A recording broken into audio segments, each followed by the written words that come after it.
Hello, my name is Kristina Crump, and I am a practicing attorney. I do consumer bankruptcy law in Kansas and Western District of Missouri. This is my partner, Chris Coons. Hi there. I also am a consumer bankruptcy attorney. We have a firm, Coons and Crump. We focus on Chapter 7 and Chapter 13 consumer bankruptcy cases. The majority of our practice right now is probably in Kansas, but we also practice in the Western District of Missouri. And we are here today because we're going to talk about the intersection of bankruptcy and divorce practice. And this is going to be a kind of a light talk, and it's really geared towards domestic attorneys in Kansas to give you some basics of what you need to look out for when you run into a bankruptcy case.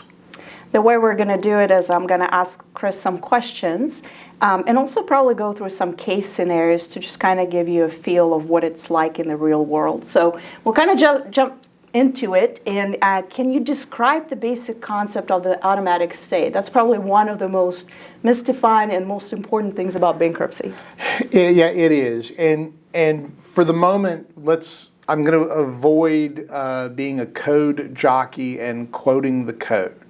Later on, we may post some things so that you can go back and look at the code sections. And if you look at our website, that also might be helpful in terms of figuring out what code sections. But the automatic stay is an injunction. It comes into place when a bankruptcy case is filed. It is arguably one of the broadest injunctions you will ever encounter in the law, and it essentially stops all proceedings against property of the bankruptcy estate. And there are limited exceptions, although for domestic practitioners, what really is going to matter here is that some of these exceptions are for things like the establishment of paternity, and any establishment of a domestic support obligation or order, and the collection of child support. These things are generally exceptions to the automatic stay. However, if you're doing a property division, that is not an exception to the automatic stay. And so if the debtor's property in the bankruptcy estate is also property in a marital estate, that automatic stay is going to kick in, and that injunction is going to stop, at least temporarily, any division of that property. Can you describe the basic idea of the discharge and what dischargeability is in bankruptcy? Well, the discharge is actually the second extremely powerful injunction that comes into effect. It's really a permanent injunction or court order that is issued typically near the end or at the end of a bankruptcy proceeding. I say near or at the end because quite often you'll see the discharge issued and yet the bankruptcy case is continuing on, because in some cases, for instance a Chapter 7 case, the bankruptcy trustee may still be administering assets for the bankruptcy estate. Now, when we talk about the discharge, it's also very broad, and you should think of it more in terms of it covers everything unless there's an exception. So typically when we think about the discharge, we think about credit cards and medical bills, and that these things are going to be dischargeable in the case. When we talk about the concept of dischargeability, we're really thinking about specific things where we may be able to challenge whether or not a debt is dischargeable. And in the bankruptcy context, we have this idea of domestic support obligations, and those are not going to be dischargeable in a bankruptcy case, regardless of whether somebody does a Chapter 7 case or whether they do a Chapter 13 case. So if a debt is a domestic support obligation, and that's kind of a creature of the bankruptcy code and bankruptcy case law, that item is not going to be dischargeable. However, debts that are not domestic support obligations, for instance, if somebody has joint credit card debt and they were ordered to pay it out of a domestic case, and they turn around and file a bankruptcy case, well, if they file a Chapter 7, that obligation is going to survive the Chapter 7. It's non-dischargeable. If they file a Chapter 13, that obligation is probably dischargeable unless somebody comes in and files a non-dischargeability action. And in the Chapter 13 context, it may or may not go away. So let's just kind of jump into the case scenarios. So here are a couple things that might pop up here, and I'm just going to read through it. My client is in the middle of a divorce proceeding. The opposing party filed for bankruptcy and notice stopped my client, and we have a trial on all the issues tomorrow. Well, what do I do? Well, I think the first thing you have to do, if the bankruptcy attorney did not notice up the judge in the state court case, that is absolutely the first thing you have to do. You got to make sure the court has notice that the bankruptcy proceeding has been filed, because that stay is going to come into place to potentially halt a large amount of activity in that divorce case. So you can't get orders on division of property and debts out of a marital estate if there is a stay in place in the bankruptcy estate. And you can get up to the eve of trial and see a bankruptcy filed, and it is going to stop those proceedings. I can post some cases later, but there is a case in Kansas that essentially said, once that stay is in place, the actions that took place after the stay were void. And let's be clear, not voidable, but void, which means that the court orders issued with respect to property and debts were void when they were issued. And in one of the cases, that included, I believe, an indirect contempt charge, which was void. And so you're going to save yourself a lot of time and a lot of effort, and your client probably a lot of money, by immediately notifying the divorce judge and then determining, does the court want to continue with issues? For instance, there might be child support issues, or there might be spousal support issues that I think could be heard in that case. But because courts often like to put everything together to have one trial on all the issues at the same time, the court may say, well, let's continue this matter while you go to the bankruptcy court and get relief from the stay, and we get some guidance. Here's the next one. My client finished their divorce 6 months ago. The opposing party was required to pay child support, cover medical costs for the kids, pay a second mortgage, divide a retirement account, and pay on joint credit card debt. We were contemplating a contempt action but had not filed one yet. How should I advise my client? Well, I'm thankful that there wasn't too much in there. So I think that for those of you watching this, the attorneys that are watching this, you probably feel like I do. You went to law school and you got these crazy fact scenarios, and you said to yourself, I'll never encounter this stuff out in the real world. It won't happen. And of course, it happens all the time. It happens daily around here, where we get fact patterns that are very broad and very detailed, and they are difficult to parse through. I'm going to describe this kind of case as a second bite at the apple case, or I often call these disguised domestic cases. And I refer to them as disguised domestic cases because, yes, they're filing a bankruptcy. The debtor has come in to me and they need advice on how to do the bankruptcy. And I'm looking at the case and realizing that there is a divorce within the last couple of years, and there's still joint debt out there that my client has been ordered to pay. And the client is going to file the bankruptcy in part to get rid of the joint debt, but also they're trying to clear certain obligations to their former spouse.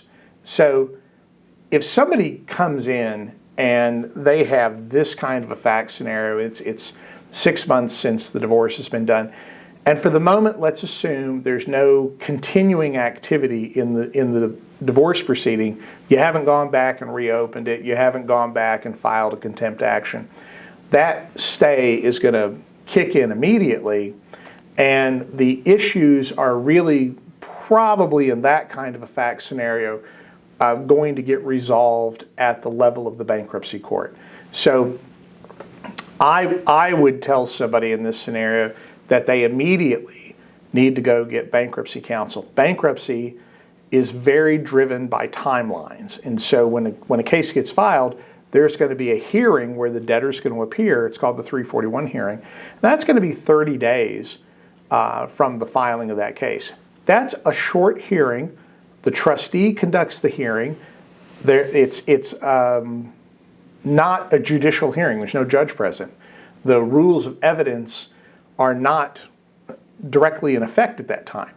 Although you will hear counsel in cases make objections to questions at these hearings. And the trustee has the right to cut the hearing off. But you're going to want to try and get somebody, if you can, if you want to get an examination of the debtor right then. You're going to want to get all the schedules in the case. And if you're not familiar with PACER, you're going to need to consider getting a PACER account or find an attorney that has a PACER account, and that's the public access system to the federal courts. The bankruptcy paperwork is going to be there, and you'll be able to download that paperwork, and your client needs to go through the paperwork and see how accurate is this paperwork. Are there any mistakes? Is there any information that's been left off? Even if it's been 6 months to a year, your client may have a better idea about the property in the debtor's estate, the former spouse's estate, than anybody else living. And so they'll be able to give insight about what information might not be in the bankruptcy schedules that should be in the bankruptcy schedules. If there's child support, the child support is going to basically march on. If they are behind on the child support and it's a Chapter 7 case, it will just march on.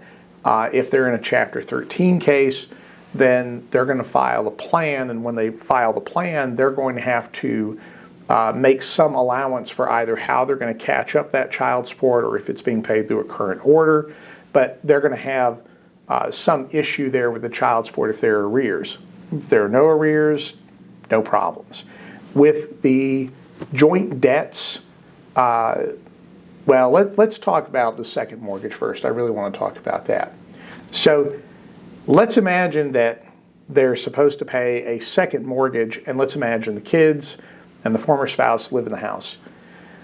There is case law that will essentially say that that second mortgage is really in the nature of spousal support. It's not really in the nature of paying a debt or I would say an obligation that is outside of support, just a property settlement agreement of some kind. This matters because if that obligation is determined to be in the nature of support, it's non-dischargeable, and when they propose their plan, they're going to have to account for that, and they're going to have to continue to pay for it. Now, if there are joint debt obligations, the joint debt obligations may be dischargeable. They're certainly dischargeable as to the underlying creditor. So if you got MasterCard and Visa and you owe money out to credit card companies, and it's $20,000 of joint debt. The debtor files a bankruptcy, your client doesn't file. The debtor can discharge those debts as to the credit card companies, but not necessarily as to your client. In a Chapter 7 case, the obligation to your client for them to make a contribution or pay the debt off according to the court order out of the domestic case is going to survive. So in a Chapter 7 case, they're still going to have to make that payment, which is why everybody files a Chapter 13, because in a Chapter 13, they're not necessarily going to have to make that payment. The only way they're going to have to make that payment is if it's found to be a domestic support obligation. But it might be. It might be a domestic support obligation under the circumstances. What have I not covered out of that? I think retirement accounts. Oh, retirement accounts. Okay. Retirement accounts are really interesting. So, depending on the type of retirement account, there is a very good idea that ERISA qualified 401k accounts are not even property of the bankruptcy estate. And that means that the stay does not apply to them. So if you have a order out of the the divorce where you're trying to do a quadro and you're trying to split up a retirement account, then you should be able to move forward with that if it's an ERISA qualified account. But having said that, as long as you're dealing with all these other issues, go get relief to do so. I believe in getting comfort orders, and I know not everybody feels that way, and I completely understand that nobody wants to spend money where they don't have to, but it's probably a good idea to get a comfort order to continue with dividing up that retirement account. And the classification of that division of property might matter. So let's imagine that somebody has an interest in the retirement account because of the length of the marriage, because they don't have much retirement, and it's really an equalization of retirement. It's really where you're dividing up the retirement between the parties, and to make that equal, to put them both whole or in an equal position, the person filing the bankruptcy still owes money out of their retirement account. Well, I think that that's going to sail through, but I would probably get relief. But what if that's not what's going on? What if what's really happened is that it's an equalization of debt obligations or other property obligations, and that is where that quadro has come into play, is we're not really equalizing retirement between the parties, we're arguably equalizing other assets, and this was thrown in. I could see an argument where that obligation might be dischargeable. I would want to be careful when I was building my case or asking for relief. I think the courts have said that when somebody owes you money, the money may be dischargeable, but it's harder to extinguish a property right, so a non-monetary property right. They can be modified, and sometimes they can be extinguished, but they're generally not dischargeable. It's generally not what you're looking at. Okay. Have another one. My client is in a current bankruptcy with their spouse. They want to file for divorce, and I'm wondering if the bankruptcy will have any impact on the divorce case. What are some of the issues? Well, if I'm the divorce attorney, the first thing I'm going to be looking at is who's the bankruptcy counsel, and do I know that counsel, and how do they behave in some of these cases? And I think the first thing you have to tell your client is that if they have one bankruptcy attorney representing both parties in the domestic case, then their bankruptcy attorney may be put in a position where they are required to withdraw. And I don't want to get too far afield with the rules of ethics, but I think that a number of the bankruptcy judges, at least one of them I think, feels that whenever a divorce proceeding is started, that the bankruptcy judge should always withdraw on the case. And I think that the bankruptcy attorney always has the right to withdraw on the case, because there's a permissive may and then there's a non-permissive shall when you talk about conflicts of interest and potential conflicts of interest. And where you have an actual conflict of interest, it's a shall. You have to withdraw.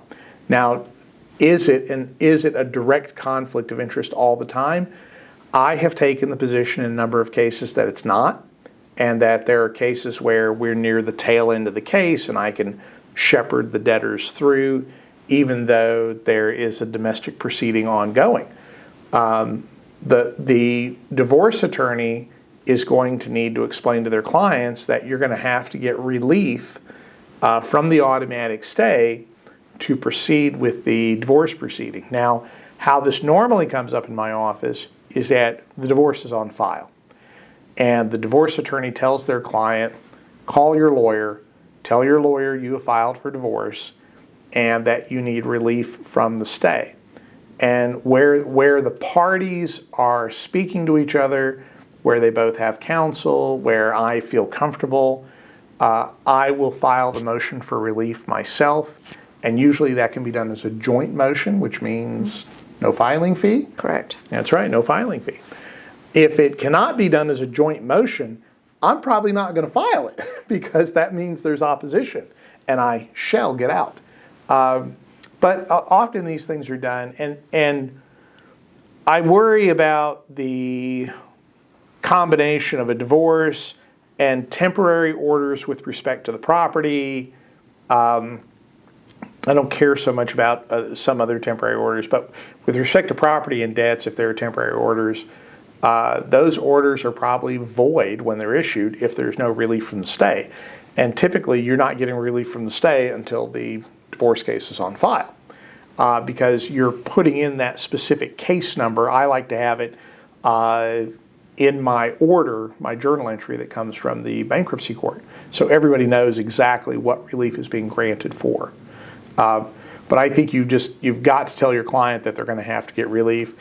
The other thing is that when people file a divorce case and they're in the middle of a bankruptcy, quite often the advice that they would be given as a single person is markedly different than the advice they're given as a married person. And so the options they have in bankruptcy might actually expand if they're single or in the middle of a divorce, or they might shrink. And the problem is that their current bankruptcy attorney might not be able to give them any advice because that advice might be against the interests of the other spouse. And so you may have to tell them that they're going to have to go and get independent advice. And you shouldn't be shocked when their bankruptcy attorney tells them that, because that's a pretty common thing as well. All right, have one more. Last one, I promise. My client has in theory agreed to a settlement in a divorce matter. They're concerned that the soon-to-be ex-spouse will turn around and file a bankruptcy on joint debts that the ex is going to agree to pay in the settlement. Is there magic language to get out of that, I don't know, predicament? Yeah, I cannot tell you how many times over the years somebody has brought a settlement agreement, because you don't see this language when there's a trial, right? You don't see this language when there's a trial.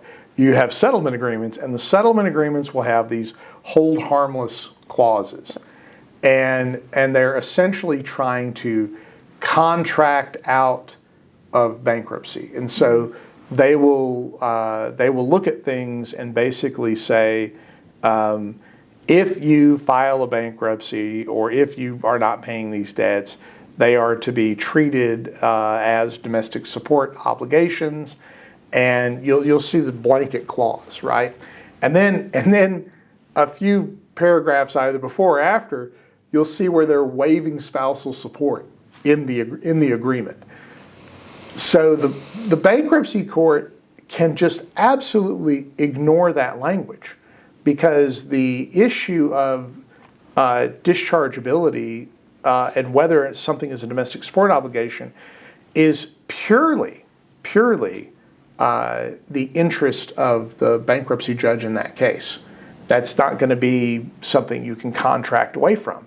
And so whatever you call an obligation in a property settlement agreement arguably is not going to have an effect on the bankruptcy judge's ability to go back and take another look at that.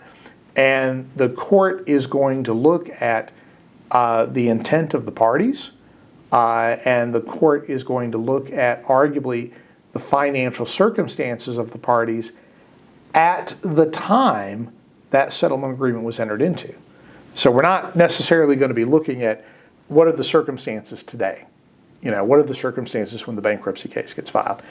There are a number of cases in Kansas that talk about this, that talk about the power of the bankruptcy court to go in and look at these things. So I think that you really have to understand that there is no ability to bulletproof these cases. And from the power of the bankruptcy court. What you can do, though, is if your client's really concerned about this, you can arguably make sure that the obligations that the other spouse owes are more in the nature of property rights or more in the nature of support obligations as you would understand them. For instance, if somebody came to me and said, I have a choice between having this person, the X, soon to be X, pay the second mortgage on the house where I reside, and let's say the second mortgage is $30,000, right? It's $30,000 second mortgage, it's $300 a month, and I have this choice between getting them to pay that second mortgage while I and the children live here and my kids are, let's say, 10 and 11. Or I can get them to pay me $15,000 cash as debt equalization. But it'll be immediate and I'll get the cash up front and that they're going to cash out part of their retirement. Well, if I want to bulletproof myself in bankruptcy, I don't want to take that cash up front. That's arguably much less looking like a domestic support obligation or spousal support or in the nature of child support. And instead, I probably want them to pay that second mortgage, even though it's over a much longer period of time and it's not cash up front, because that looks much more like supporting the household. And so the way you structure these things is you want to kind of get away from divvying up the debts as much as possible if you can. I don't know, I have plenty of other comments about this, but that kind of covers that kind of covers that issue. That does. So I think kind of three things to remember, right? Beware of what chapter your client filed. Yeah. Chapter 713. Yeah, so you're really going to want to look at the different types of bankruptcy. But I think the second somebody comes in and says a bankruptcy's been filed, the immediate thing you want to do is have your client go and get counsel, and you may also want to talk to a bankruptcy attorney to figure out, okay, what's going to happen here. I always love talking about bankruptcy as being every concept in bankruptcy can be explained. Not all the concepts are necessarily that complex. The problem is bankruptcy touches almost every aspect of our lives, and so it is so broad that it's almost impossible to really have a good grasp of everything. And even for practitioners, just like everybody else in the law, issues pop up and we immediately go to do research, and it happens all the time. It's just very common. So find somebody competent, and the good news is there's a pretty healthy bankruptcy bar in Kansas, and you should be able to find somebody to talk to. We're always available and happy to talk to people, unless it's our client. We don't do creditors' work, so we're not going to step in and represent people in creditors' work, but we're also happy to make referrals to people that we know do this kind of work. Mm-hmm. Another thing to remember is things move quickly in bankruptcy, and some deadlines cannot just be postponed or continued.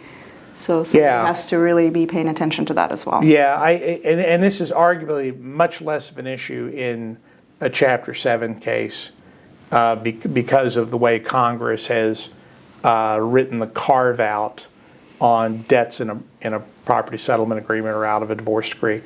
But in a Chapter 13 case, you have that first hearing coming up very quickly. If you want to object, or somebody wants to object to the exemptions of the debtor, that's 30 days from the conclusion of that hearing. It's very, very quick. You'll have a deadline to object to the confirmation of a case. That's very quick. You're going to have to get that done sometimes in the first 45 to 60 days of the case being filed. And then if you want to file an action to determine dischargeability, I think it's 60 days from the initial date of the hearing that is set. And many times your clients are getting these notices, and as you all know, they sit on it. They sit on their rights. And it's the most amazing thing, because I tell my clients all the time, I think we're going to draw an objection on this by this creditor. I file a case, no objection comes. If you need to stop creditor calls, harassment, collections, lawsuits, repossessions, garnishments, or foreclosures, please give us a call. Consultations are free.